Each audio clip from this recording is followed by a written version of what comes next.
ఎలక్షన్స్లో చూసుకున్నట్టయితే మేడం స్టార్టింగ్లో వచ్చి చాలా కూల్గా ప్రశాంతంగా ఉన్నటువంటి సునీత గారు లాస్ట్ 2 రోజుల ముందు వైలెంట్గా అవడం అసలు ఎక్స్పెక్ట్ చేయలేదు మేడం. సునీత గారు కూడా ఇంత వైలెంట్గా ఉంటారని చెప్పేసి. భర్త చనిపోయిన బాధలో ఉన్నాను.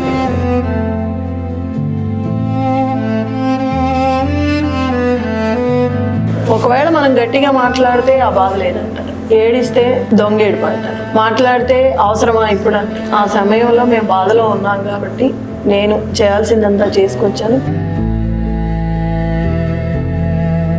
మిమ్మల్ని ఇంటర్వ్యూకి ముందు ఆ చైర్లో కూర్చోమంటే లేదు పక్క చైర్లోనే కూర్చోవాలన్నారు. ఎందుకు మేడం ఆ చైర్ అంత అంత సెంటిమెంట్? ఎక్కడైతే పోగొట్టుకున్నామో తిరిగి అది సాధించుకొని గోపీనాథ్ గారికి, కేసీఆర్ గారికి, కేటీఆర్ గారికి ఒక బహుమతిగా గెలిచి చేతిలో పెట్టాలి. అప్పుడు కుర్చీలో కూర్చుంటారు. గోపీనాథ్ గారి ఆశయాలు ఏవైతే ఉన్నాయో, ఏ కార్యకర్తకి ఏదైతే చేయాలనుకున్నారో చేయలేకపోయిన కొన్ని ఏవైతే మిగిలిపోయినాయో అవి కంపల్సరీ నేను వాళ్ళకి చేస్తాను, వాళ్ళకి అండగా నిలబడతాను. కేటీఆర్ గారి గురించి ఎలక్షన్స్లలో చాలా వరకు ఏంటంటే మాగంటి ఫ్యామిలీని వాడుకుంటున్నారని చెప్పేసి, తన స్వార్థం కోసం మాగంటి ఫ్యామిలీని బలి చేస్తున్నారని చెప్పేసి, వారికి అంత ప్రాధాన్యత ఇవ్వారని చెప్పేసి చాలా వరకు కామెంట్లు చేయడం అనేది జరిగింది మేడం. కేసీఆర్ గారు, కేటీఆర్ ఒక ఫ్యామిలీ లాగా మాకు అండగా నిలబడి మా ఫ్యామిలీని ముందుకు నడిపించి ఈ రోజు వరకు కూడా అలాగే ఉన్నారు, ఏ తేడాలు లేవు. చాలా వరకు రాజకీయాలు అంటే కాంపిటీషన్ అనేది ఉంటుంది మేడం. రేపు మీరు కావచ్చు రకరకాలు కూడా ఆశించడం అనేది జరుగుతుంది. సో ఆ విషయంలో క్లారిటీగానే ఉన్నారా? నెక్స్ట్ మళ్ళీ సునీత గారే మాగంటి సునీత గారే అని చెప్పేసి నియోజకవర్గం నుంచి ఇన్ఛార్జిగా అందరికీ సేవలు అందిస్తున్నాను. కేసీఆర్ గారు, కేటీఆర్ గారు ఆశీస్సులతో ఇప్పుడు ఇక ముందు కూడా అలాగే కొనసాగు. ఓడిపోయిన తర్వాత ఈ ప్రజలు మనల్ని ఓడించారు కదా, మనకి ఎందుకు ఇలా కష్టాలు కావచ్చు ఇంకేదని చెప్పేసి. ఒక కుటుంబం అనుకున్నాక అందరూ మన పిల్లలు లాంటి వాళ్ళే. తప్పును ఏం చేయొచ్చు, వాళ్ళు ఎవరైనా చేయొచ్చు, కానీ దాన్ని ఆసరాగా తీసుకుని ప్రతిసారి విమర్శ చేయకూడదు. సునీత గారికి పొగరెక్కువ అది ఇది అని చెప్పేసి కూడా కొంతవరకు మాట్లాడేటోళ్ళు ఉన్నారు మేడం. ఇప్పుడు కేటీఆర్ అన్ని ఎలా విమర్శిస్తున్నారు పాపం, ఆయన అంత చేసుకొస్తుంటే అనేవాళ్ళు అంటానే ఉంటారు, అది సహజం. మాగంటి సునీత గారు నెక్స్ట్ స్టెప్ ఏమనుకోవచ్చు మేడం? ఏ విధంగా ఉండబోవచ్చు అనుకోవచ్చు? గోపీనాథ్ గారి ఆశయాలు ముందుకు తీసుకెళ్ళాలి, గెలిచి చూపించాలి. వెల్కమ్ టు తెలంగాణ వెలుగు. నేను మీ రాజు. ప్రస్తుతం మనతో పాటు జూబ్లీహిల్స్ నియోజకవర్గ ఇన్ఛార్జ్ మాగంటి సునీత గారు మనతో పాటు ఉన్నారు. నమస్తే సునీత గారు, ఎలా ఉన్నారు మేడం? అంత క్షేమమే. సో ఎలా ఉన్నాయి రాజకీయాలు, జూబ్లీహిల్స్ రాజకీయాలు కావచ్చు? జూబ్లీహిల్స్ రాజకీయాలు అంటే ప్రత్యేకించి చెప్పుకోవాలి మేడం. సో అందుకే ఇన్ఛార్జ్ కాబట్టి ఆ టైంలో చాలా వరకు ఫైట్ చేశారు, చివరి నిమిషం వరకు పోరాడడం అనేది జరిగింది. సో రిజల్ట్స్ కూడా ఆల్మోస్ట్ బీఆర్ఎస్ పార్టీ గెలిచేస్తుంది, సునీతమ్మ గారు గెలిచేస్తారని చెప్పేసి అన్నారు. బట్ రిజల్ట్ చూస్తే కొంచెం తారుమారు అయ్యాయి. సో ఇంకా బాధ ఏమని అనిపిస్తుందా మేడం? లేదు, ఇంకా ఖచ్చితంగా పనిచేయాలనిపిస్తుంది. ఓకే. సో మరి 6 నెలలుగా ఇక్కడ ఉన్నటువంటి ప్రజెంట్ ఎమ్మెల్యే జూబ్లీహిల్స్ నియోజకవర్గానికి అప్పుడు చాలా హామీలు ఇవ్వడం అనేది జరిగింది. అవి చేస్తాం, ఇవి చేస్తాం, రోజు ముఖ్యమంత్రిని పిలుచుకొస్తాం, మంత్రులు వస్తారన్నారు. మరి ఒక్క పనులన్నా జరుగుతున్నాయి అనుకోవచ్చా? చూద్దాం ఎంతవరకు చేస్తారో. మనం కూడా ఇప్పుడే కదా ముందుకు వెళ్తున్నాం, ఏ పని జరుగుతుంది ఏం జరగట్లేదు అంతా గమనిస్తూ వెళ్తున్నాము. అధికారులను అడుగుతున్నాము. అధికారులు కూడా అంటే అందరూ అని చెప్పలేము, ఎక్కడన్నా ఒక చోట రెస్పాన్స్ అవుతున్నారు, ఓకే, పని చేస్తున్నారు. మన బూత్ ఇన్ఛార్జీలు కానీ, డివిజన్లో వాళ్ళు కానీ, వాళ్ళు కూడా వెళ్ళి వాళ్ళకున్న ప్రాబ్లమ్స్ అన్నీ చెప్తున్నారు వెళ్ళి. అంటే ఈ రాజకీయాలు అనేది కొత్త మేడం. కొంతవరకు అంటే మనకు పాజిటివ్గా ముందర పొగిడే వాళ్ళు ఉంటారు, వెనకాల గోతులు దోయేటోళ్ళు ఉంటారు. సో ఈ 2.5 అంటే ఈ 6 monthsలో ఏమైనా నేర్చుకున్నారా అట్లాంటి రాజకీయాల పరంగా? ఎవరైనా వస్తా నేర్చుకున్నాయి కదా, వచ్చినాక కొంత అనుభవంతో చాలా చాలా నేర్పుతాయి పాఠాలు. అవి చాలా నేర్చుకున్నాను ఇప్పుడు చాలా వరకు నేను. ఓకే. గోపీనాథ్ గారు పోయిన తర్వాత రాజకీయాలు కొత్తగా అడుగులు వేసాము. ఉన్నప్పుడు చాలా వరకు తెలుసు కాబట్టి కొంచెం గట్టిగా నిలబడగలిగాము. ఇక ముందు కూడా ఆ ఆశయాలతోనే గట్టిగా నిలబడి ముందుకెళ్ళాలనుకుంటున్నాను. సో జూబ్లీహిల్స్ ప్రజలు చాలా వరకు గోపీనాథ్ గారు వెంట నడిచారు, గోపీనాథ్ గారు వెనక లాస్ట్ వరకు ఉండడం అనేది జరిగింది. వాళ్ళు కూడా ఎన్నో హోప్స్ పెట్టుకుంటారు. సో ఈరోజు అన్నుంటే మాకు కూడా కొన్ని పదవులు వచ్చేది, మాకు కూడా కొన్ని పనులు అయ్యేట్టు అని చెప్పేసి భవిష్యత్తులో సునీత గారిని ఎమ్మెల్యేగా చూడొచ్చు అంటారు? మా కార్యకర్తలందరూ కష్టకాలంలో నిలబడ్డాను నాకు. అది వాళ్ళు మెచ్చుకోవాలి, వాళ్ళ గొప్పతనం. వాళ్ళ గొప్పన అట్లా తయారు చేస్తున్నారు వాళ్ళని బీఆర్ఎస్ పార్టీలో మేడం. పటిష్టంగా. గోపన్న పోయినాక చాలా బాధ ఉన్నాము. కేసీఆర్ గారు, కేటీఆర్ గారు చాలా సహకరించి అండగా నిలబడ్డారు. వాళ్ళ సహకారంతోనే ఇక్కడి వరకు రాగలిగాము. మేడం. మా కార్యకర్తలు కూడా ఇప్పుడు నాకు చాలా అండగా నిలబడుతున్నారు ఈ కష్టకాలంలో. ఓకే. కానీ గోపన్న ఎంత గట్టిగా తయారు చేసుకున్న ఒక ఫ్యామిలీ కుటుంబం అనుకున్నారో ఆ కుటుంబమే నాకు అండగా వచ్చింది ఇప్పుడు వరకు. మేడం. ఈ రోజు వరకు, ఈ నిమిషం వరకు వాళ్ళే అండగా ఉన్నారు నాకు. సో ఇక ముందు కూడా జూబ్లీస్ నియోజకవర్గం కుటుంబంతో ముందుకు వెళ్ళి గోపీనాథ్ గారి ఆశయాలు ఏవైతే ఉన్నాయో, ఏ కార్యకర్తకి ఏదైతే చేయాలనుకున్నారో చేయలేకపోయిన కొన్ని ఏవైతే మిగిలిపోయినాయో అవి కంపల్సరీ నేను వాళ్ళకి చేస్తాను, వాళ్ళకి అండగా నిలబడతాను. వాళ్ళు ఏ పని కావాలో గట్టిగా నిలబడి చేయించగలుగుతాను. అయితే మేడం, కేటీఆర్ గారి గురించి ఎలక్షన్స్లలో చాలా వరకు ఏంటంటే అంటే మాగంటి ఫ్యామిలీని వాడుకుంటున్నారని చెప్పేసి, తన స్వార్థం కోసం మాగంటి ఫ్యామిలీని బలి చేస్తున్నారని చెప్పేసి ఎలక్షన్స్ అయిపోయిన తర్వాత వారితో అంటే వారికి అంత ప్రాధాన్యత ఇవ్వరని చెప్పేసి చాలా వరకు కామెంట్లు చేయడం అనేది జరిగింది మేడం. సో అప్పుడు కేటీఆర్ ఎట్లా ఉండేనో ఇప్పటికీ కేటీఆర్ ఆ విధంగానే ఉన్నారనుకోవచ్చు. గోపీనాథ్ గారు పోయినప్పటి నుంచి కేటీఆర్ గారు ఎలా అయితే మా కుటుంబంతో సహకరించి మాకు అండగా ఉండి, కేసీఆర్ గారు, కేటీఆర్ ఒక ఫ్యామిలీ లాగా మాకు అండగా నిలబడి మా ఫ్యామిలీని ముందుకు నడిపించి ఈ రోజు వరకు కూడా అలాగే ఉన్నారు. ఏ తేడాలు లేవు. ఓకే. సో అవన్నీ విమర్శలే. రాజకీయాల్లో సహజమే, ఏదో ఒకటి అనాలి మేడం. అంటూనే ఉంటారే, మనం పట్టించుకోకూడదు. మాకు తెలుసు కదా, అవును, చూసే కార్యకర్తలకు కూడా తెలుస్తుంది మేము ఎలా ఉన్నామని.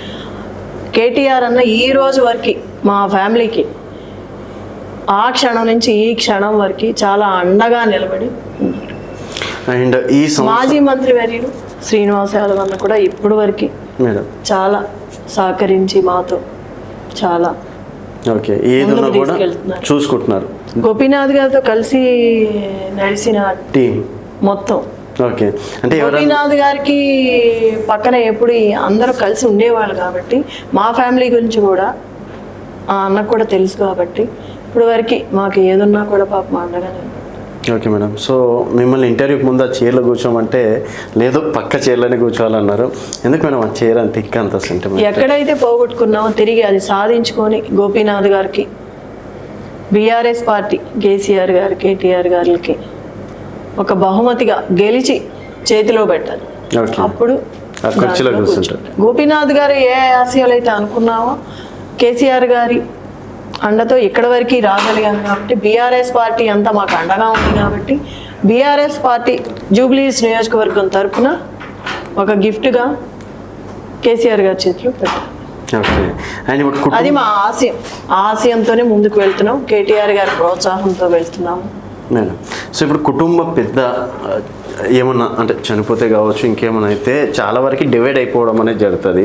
సో గోపీనాథ్ గారు ఉన్నప్పుడు కార్యకర్తలు ఇప్పుడు ఏమన్నా వేరే పార్టీలకు వెళ్ళిపోవడం కావచ్చు, తర్వాత రకరకాలుగా ఏమన్నా మాట్లాడడం, విమర్శలు చేయడం అట్లాంటివి జరిగినాయి మేడం? మంచి ఉంటుంది, చెడు ఉంటుంది. డెఫినెట్లీ ఎవరు అనుకున్నది వాళ్ళు విమర్శిస్తారు. కానీ ఇప్పుడు వరకే జూబ్లీస్ నియోజకవర్గం నుంచి బీఆర్ఎస్ పార్టీ నుంచి గోపీనాథ్ కార్యకర్తల కుటుంబం కాబట్టి ఎవరు ఎంతవరకు అట్లాంటి విమర్శ చేయలేదు. ఒకవేళ ఎవరన్నా చేస్తుంటే కూడా మా దగ్గర రాలేదు. ఇప్పుడు వరకు అయితే ఎక్కడా లేదు. ఓకే. గోపన్న ఫ్యామిలీకి అండగా ఉండాలి, వాళ్ళ ఫ్యామిలీకి నిలబడి వాళ్ళని గెలిపించి బీఆర్ఎస్ పార్టీ తరపున వాళ్ళకి అండగా ఉండాలి. ప్రతి ఒక్కళ్ళు వచ్చి నిలబడుతున్నారు, సహకరిస్తున్నారు. Okay madam. అండ్ చాలా వరకు ఇప్పుడు రాజకీయాలు అంటే కాంపిటీషన్ అనేది ఉంటుంది మేడం. రేపు మీరు కావచ్చు రకరకాలు కూడా ఆశించడం అనేది జరుగుతుంది. సో ఆ విషయంలో క్లారిటీగానే ఉన్నారా? నెక్స్ట్ మళ్ళీ సునీత గారే, మాగంటి సునీత గారే అని చెప్పేసి బీఆర్ఎస్ జూబ్లీహిల్స్ నియోజకవర్గం నుంచి ఇన్ఛార్జిగా అందరికీ సేవలు అందిస్తున్నాను. కేసీఆర్ గారు, కేటీఆర్ గారు ఆశీస్సులతో ఇప్పుడు ఇక ముందు కూడా అలాగే కొనసాగుతుంది. ఓకే. అండ్ ఓడిపోయిన తర్వాత ఈ ప్రజలు మనల్ని ఓడించారు కదా, మనకి ఎందుకు వీళ్ళ కష్టాలు కావచ్చు ఇంకేదని చెప్పేసి సో ఇంట్లో ఉన్నారా, లేకపోతే అప్పటి నుంచి ఇప్పటి వరకు ప్రజల మధ్యలోనే ఉన్నారా? ఒక కుటుంబం అనుకున్నాక అందరూ మన పిల్లలు అంటారు. తప్పును ఏం చేయొచ్చు, వాళ్ళు ఎవరైనా చేయొచ్చు. కానీ దాన్ని ఆసరాగా తీసుకుని ప్రతిసారి విమర్శ చేయకూడదు. ఏదున్నా కూడా మా కుటుంబం లాగానే అనుకున్నాం కాబట్టి అందరు నాతోనే ఉంటారు, నేను వాళ్ళతోనే ఉంటాను. అందరినీ మా కుటుంబంలాగా చూసుకుంటాను, అలాంటి ఏమీ లేదు. సో వరుస గెలుపులు చూసినటువంటి మీ కుటుంబం, మీరు కావచ్చు, గోపినాథ్ గారి గెలుపులన్నీ ఒక్కసారిగా ఓటమితోటి కుంగిపోవడం కావచ్చు, అట్లాంటివి ఏమైనా జరిగినాయి? ఎందుకవ్వాలి? గెలిపోవడం సహజం. ఇందాకే చెప్పిన నేను, ఏదో ఒకటి జరిగిందని దాన్ని పట్టుకొని మనం వెనక్కి వెళ్తాం తప్పదు. అదే ఇప్పుడు నేను చెప్పింది, ఒక కసితో ముందుకు వెళ్తున్నాం. మేడం, గోపీనాథ్ గారి ఆశయాలు ముందుకు తీసుకెళ్ళాలి, మనం గెలిచి చూపించాలి. ఓకే. అండ్ ఎలక్షన్స్లో చూసుకున్నట్టయితే మేడం, స్టార్టింగ్లో వచ్చి చాలా కూల్గా ప్రశాంతంగా ఉన్నటువంటి సునీత గారు లాస్ట్ 2 రోజుల ముందు వైలెంట్గా అవడం, అంటే అసలు ఎక్స్పెక్ట్ చేయలేరు మేడం. అంటే సునీత గారు కూడా ఇంత వైలెంట్గా ఉంటారా అని చెప్పేసి. అంటే భర్త చనిపోయిన బాధలో ఉన్నాను నేను. ఒకవేళ మనం గట్టిగా మాట్లాడితే ఆ బాధ లేదంటారు, ఏడిస్తే దొంగేడుపు అంటారు, మాట్లాడితే అవసరమా ఇప్పుడు అంటారు. ఆ సమయంలో మేము బాధలో ఉన్నాం కాబట్టి నేను చేయాల్సిందంతా చేసుకొచ్చాను. లాస్ట్ డే అంటే పోలింగ్ రోజు మా కార్యకర్తలు ఇబ్బందిలో ఉన్నప్పుడు కూడా నేను మాట్లాడకపోతే అది పద్ధతి కాదు. ఒక పక్కన ఇబ్బంది పడుతున్నారు, నా కళ్ళ ముందు నేను చూస్తున్నాను కాబట్టి నేను మాట్లాడాను, వాళ్ళకి సపోర్ట్గా నిలబడి మాట్లాడాను. ఓకే. అండ్ మాగంటి సునీత గారు నెక్స్ట్ స్టెప్ ఏమనుకోవచ్చు మేడం? ఏ విధంగా ఉండబోవచ్చు అనుకోవచ్చు? ఇప్పటికే కేసీఆర్ గారి, కేటీఆర్ గారి ఆశీస్సులతో ముందుకు వెళ్తున్నాము. ఒక కుటుంబంలాగా జూబ్లీస్. ఇప్పుడు ఇంతకుముందు కూడా మీరు అడిగారు, దానికి కూడా నేను ఇదే చెప్పాను మేడం. సో నెక్స్ట్ మీకు ఉన్నటువంటి అతిపెద్ద టార్గెట్ ఇక్కడ రాబోయే జిహెచ్ఎంసీ ఎలక్షన్స్ కావచ్చు. సో ఇన్ఛార్జ్ ఉన్నారు కాబట్టి డెఫినెట్గా ఆ టైంలో మళ్ళీ గులాబీ జెండా ఎగురుతుంది అనుకోవచ్చు. ఇక్కడ ఎగరయ్యాలి, చేసి చూపించాలి. అది అవుతుందని మేము అనుకుంటున్నాము, అవ్వాలి కంపల్సరీ. మా కార్యకర్తలందరితో పాటు నేను కష్టపడతాను, మా కార్యకర్తలు కూడా ముందుకు తీసుకువెళ్తాను, వాళ్ళకి ధైర్యంగా అండగా నిలబడతాను మేడం. సో ఇప్పుడు సార్ తీసుకురావడం అనేది జరిగింది మేడం. చాలా వరకు మీరు విమర్శించింది ఏంటంటే దొంగ ఓట్లతో గెలిచారు అండ్ చాలా వరకు రిగ్గింగ్ చేశారు, దొంగ ఓట్లు ఎక్కువ పడ్డాయి అని చెప్పేసి. ఇప్పుడు సార్ రావడం వల్ల కూడా చాలా వరకు ఆ ఓట్లు తీసేసే కార్యక్రమం చేపడుతున్నారు. సో ఒక రకంగా మీకు కలిసి వచ్చే అంశమే అనుకోవచ్చు. అది కలిసి వచ్చేదని ఏం కాదు, మన జాగ్రత్తలో ఇప్పుడు ఛాన్స్ వచ్చింది కాబట్టి ఇప్పుడు మనం జాగ్రత్తగా చేసుకుంటూ ముందుకెళ్ళాలి. ఓకే. అంటే సార్ ఓటు హక్కు అనేది మిస్ కాకుండా ప్రతి ఒక్కరిని చూసుకుంటూ చెక్ చేసుకుంటూ మా కార్యకర్తలందరూ కూడా చేస్తున్నారు. అదే విధానంగా ముందుకెళ్ళాలి. ఎవ్వరు కూడా ఓటు పోయిందని అపోహతో ఉండకూడదు, అధైర్యపడకూడదు. ఆ ధైర్యంతో మా ఇన్ఛార్జీలందరికీ చెప్పాను, ప్రతి ఒక్కళ్ళ ఇంటికి నేను కూడా వెళ్తున్నాను, వాళ్ళకి సహకరిస్తాము. ఏ చోట కూడా మిస్ కాకుండా ప్రతిదీ చూసుకుంటాం. ఓకే. అండ్ కొంతమంది మేడం అంటే సునీత గారికి పొగరెక్కువ అది ఇది అని చెప్పేసి కూడా కొంతవరకు మాట్లాడేటోళ్ళు ఉన్నారు మేడం. కేటీఆర్ అని ఎలా విమర్శిస్తున్నారు పాపం, ఆయన అంత చేసుకొస్తుంటే అనేవాళ్ళు అంటానే ఉంటారు, అది సహజం అనుకోనండి. ఇప్పుడు ఎవరైనా అట్లా అంటున్నారంటే భయంతో అంటున్నారు, వీళ్ళు ఎక్కడ ముందుకు వచ్చి ఎక్కువ చేస్తారా అని ముందుగానే విమర్శలు చేస్తున్నారు. ఓకే. సో ఈ విమర్శలు, ఈ తిట్లు ఇవన్నీ కామన్ అయిపోయినాయి, అయితే ఎక్కువైనాయి, ఉపయోగం లేని ఇవన్నీ. పని చేసుకుంటూ ముందుకెళ్ళాలి, ఇవన్నీ పట్టించుకోకూడదు. మన పని ఏందో దృష్టి పెట్టుకోవాలి, ముందుకెళ్ళాలి, మనం చేసి చూపించాలి అంతే. ఓకే. సో అలాంటివి ఏం లెక్కలోకే తీసుకోము, అస్సలు తీసుకోము. సో పొగిడితే మాత్రం పొగడితే కూడా తీసుకోము. పొగడతా అంటే అది కిందకు తోసినట్టే. ఓకే. అట్లాంటి కార్యక్రమాలు పొగడతాను అస్సలు పట్టించుకోము. పని కావాలంటే పని ముఖ్యం. ఇక్కడ ఇందాక కూడా చెప్పాను నేను మీకు, కసితో చేసుకెళ్తున్నాం అని మేడం, ఆ కసితోనే ముందుకెళ్తాం.